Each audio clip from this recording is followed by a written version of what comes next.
His fist perpetually hits drywall, on a loop, suspended animation, and I am always too slow.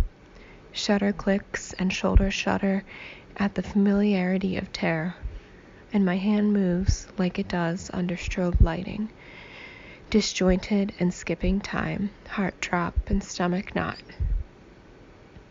I clean up the bloodied knuckles, the mucus drips, the cotton candy insulation.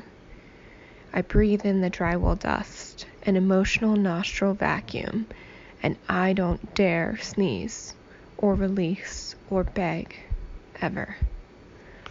All's well that ends well. I lived beside that spine for quite some time, traced vertebrae, knew each one by heart, especially the one that stuck out funny. I knew sternum and hips and lips, breath perfumed of pheromones that tasted like home. The home, the dream that was taken, ripped out from under me, like a rug, or like one of those dreams where you are falling and you wake up and you grab onto the bed because you still feel like you are falling. Or a tablecloth, suddenly, and all the china and glassware still in place, fragile but awaiting the day's end meal.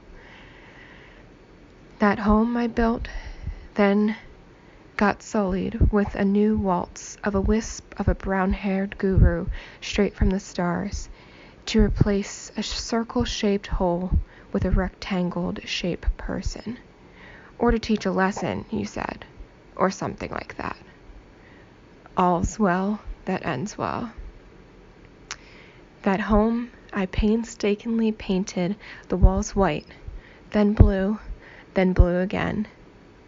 That home I filled with perfumes of 867 home-cooked love meals, dried homegrown herbs, folded his underwear into tiny squares, sewed buttons back onto his shirts.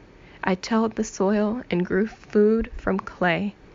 I bought his favorite vegan hot dogs and kissed his vegan hot dog breath, and held his callous hand and vinegar cleaned his calcified coffee maker, and told him where his wallet was when he forgot where he put it, and drove 45 minutes at midnight to pick him up when his car key batteries died, and made Saturday morning breakfast feast, and went along for the ride through hundreds of crazy ideas I could never quite grasp, and tolerated watching his favorite anime, and wiped tears from his cheeks, and compromised my goals, even though I said I never would, and fell asleep next to him for 2,530 days, and he carried me to bed when I would fall asleep on the couch, and he lifted me up each time I fainted, and he screamed at me, and I screamed at him, and I can't even count the tears or traumas behind closed doors,